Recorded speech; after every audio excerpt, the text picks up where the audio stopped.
Mzia dira ya 25-50 uchumi shindani himilivu jumuishi. Basically tunazungumzia swala zima la viwanda, na unapozungumzia viwanda maana yake unazungumzia uzalishaji. Katika nchi inayoendelea kama Tanzania, unapozungumzia uzalishaji unazungumzia kilimo. Kwa muktadha huo, Kamatech ina jukumu kubwa la kututoa hapo,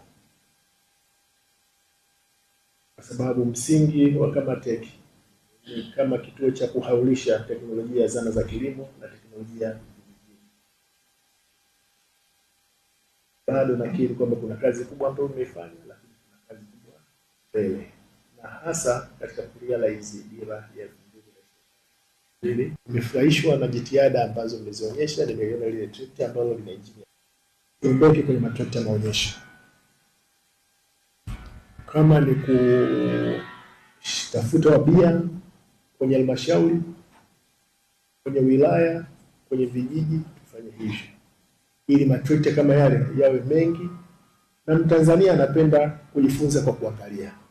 Kwa hiyo kama nilivyosema, kuna baadhi ya teknolojia ambazo tunaziunda. Hizi umeweza kuziona mheshimiwa, tulipokuwa kule Karakana. Hapa zilikuwa zinajaribiwa tu, majaribio ya awali, na hili ni trekta letu huko tulikokuwa tumeanzia na umeweza kuliona.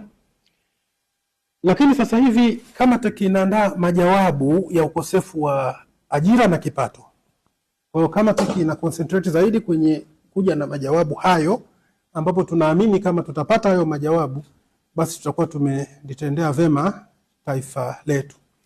Kwa Kamatech tunapozungumzia viwanda, sisi tunamaanisha ajira, kipato na chakula. Chakula ni kwa sababu kuna uharibifu mkubwa wa hivyo vyakula. Kwa hiyo badala ya watu kuconcentrate kwenye kuzalisha, hata ukiconcentrate tu kwenye kutengeneza viwanda ambavyo vitaondoa hiyo changamoto, unakuwa umefanya kitu kizuri. Sasa kwenye kufanikisha hilo ndio tunakuja na hii dhana ya viwanda darasa. Mheshimiwa, sisi tumekuwa tukifanya need assessment.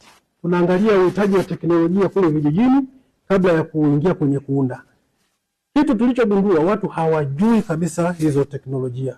Hata wale wanaobangua korosho kule hawajui korosho inabanguliwaje, wakati sisi tunaingia maeneo hayo. Kwa hiyo tukasema lazima tuwe na viwanda darasa, tuwafundishe waelewe, ili kimuuliza nataka teknolojia gani aweze kusema.